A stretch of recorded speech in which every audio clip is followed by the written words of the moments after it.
আসসালামু আলাইকুম ইয়া হালাল কুবুর। বন্ধুরা, আমি এখন আছি আমাদের পারিবারিক কবরস্থানের সামনে।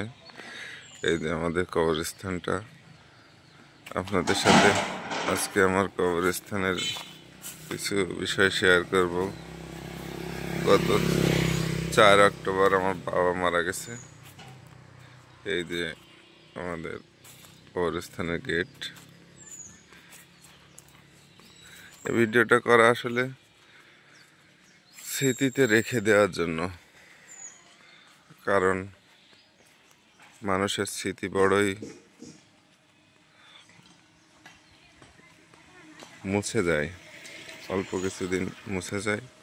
ওই যে দেখা যাচ্ছে আমার বাবার কবর। এখানে অসংখ্য কবর আছে। এই যে আমাদের কবরস্থানটা চারিদিক থেকে ঘেরা আছে, রাস্তার ঠিক পাশেই।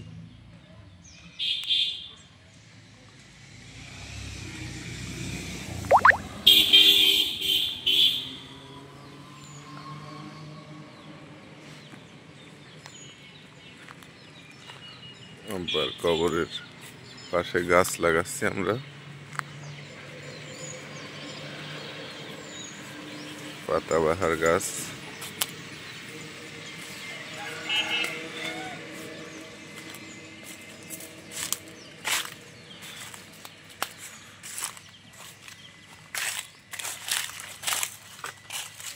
এটাই হলো আব্বার কবর।